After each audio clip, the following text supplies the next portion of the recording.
I'm Ethan, I love muzzleloading. Today we're on the range with our Traditions Pursuit XT Pro, testing this variety of muzzleloading bullets for accuracy at 100 yards using 100 grains or 2 pellets of 777. For the purposes of this test, our target will be this regulation National Muzzleloading Rifle Association 100-yard rifle target. First up, we're going to try the Traditions Smackdown MZX non-jacketed muzzleloading projectile.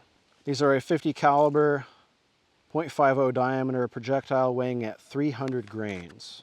I'll be using the Federal blue box shot shell primers here for this test.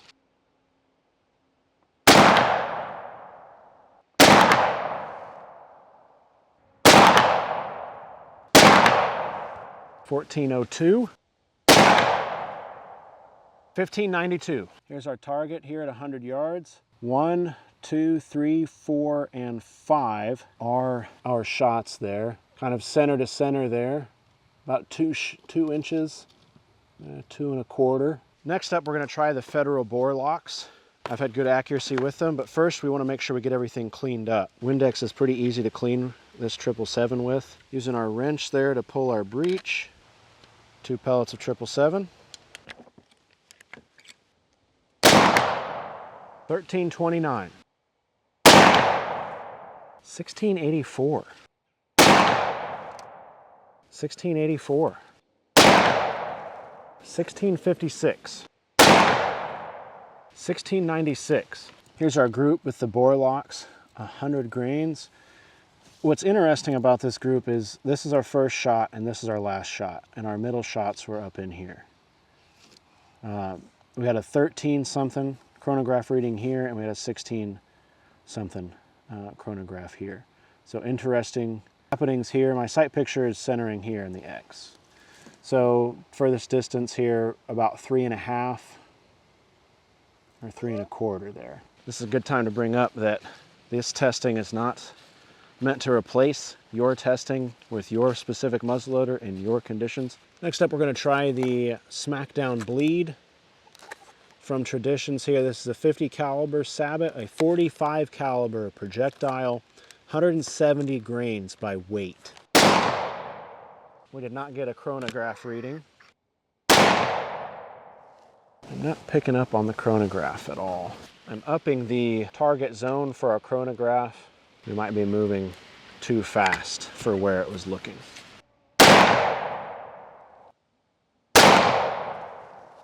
.2043. Okay, 1956, and looking down the scope, I'm just about touching my first shot. 1887, we're just a little bit away from that initial shot. These bullets like a clean bore. I did not clean between that shot and it parked right up there with our second group. My working theory is I did not clean well enough between those shots, and that's what was causing our double group to happen here. My way to test that was not clean very well between our previous shot and the shot before it. It's one data point, but it proved a little bit.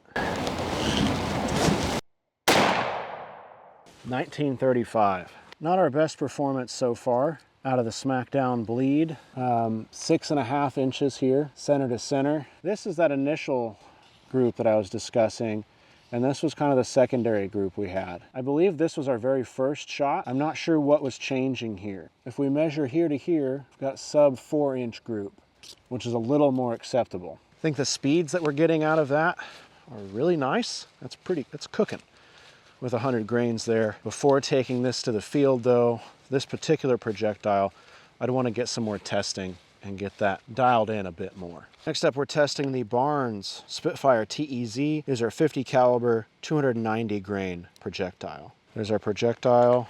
Here's our sabot or sabot if you're American, like me. 1681. 1656. 1660. 1658. 1676. First impressions here, that Barnes TEZ is working really well in this rifle. With our measuring stick here, center to center, about 1.5 inches. That's much more of what I like to see. Some minor scope adjustment, getting on the wheels a little bit. Be a really solid load. Our last projectile to test here is the Bore Driver ELDX from Hornady, 50 caliber, 340 grain projectile. 1494, 1554, 1517, 1433. Seeing some variance there I'm not expecting. 1507. Before we go and look at this target, I want to give a quick review of this muzzleloader after the few shots we've taken here. Really comfortable muzzleloader. I really like the adjustable cheek rest.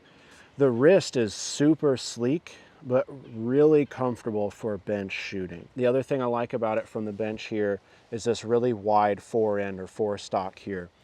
It's really solid in my rest here, unlike some of the other muzzleloaders that I've had that can kind of rock and sway. You get that set and a rear bag set, and this is a really solid little muzzleloader. Not a huge fan of our action opening lever here.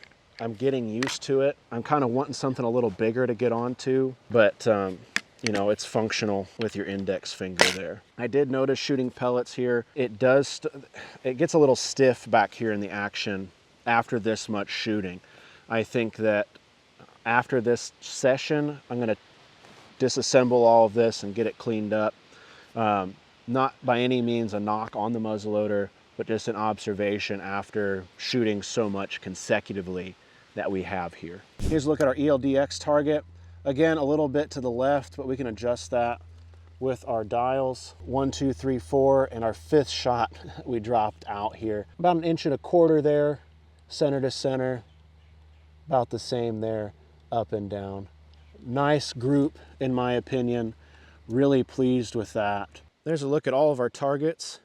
I'd want a little bit more range time with these, 10 and 15 shot groups, just to get a feel for it and see if it was just me, just fatigue affecting this, or the actual projectile. It's hard to say right now. It could even come down to the pellets themselves and variances in the manufacturing of them. That is a big critique of pellets versus granular powder.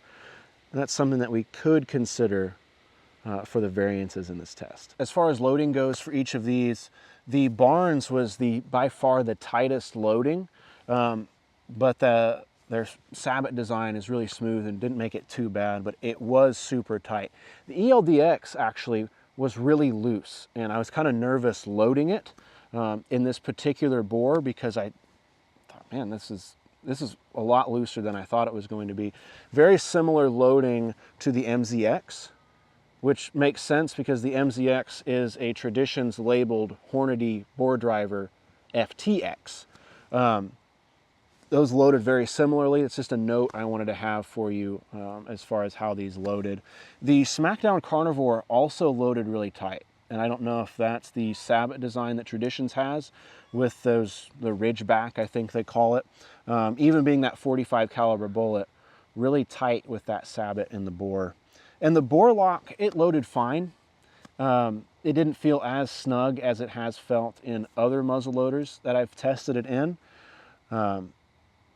I know ballistically that one performs really well in our gel tests, but accuracy-wise in this first test, in my opinion at least, not super impressive, but like I said, I think we can get some more shots downrange with that and kind of dial that in if we wanted to. As always, that's all I've got for you. Once again, I'm Ethan. I love muzzleloading. If you'd like to learn more about this or anything else related to muzzleloading, you can check out ilovemuzzleloading.com. I'll have an article to go along with this video with more stills of the projectiles, more data from the chronograph, and more pictures of the targets for you to see with measurements and everything if you want to reference it in the future. Thanks again so much for watching. We'll catch you next time.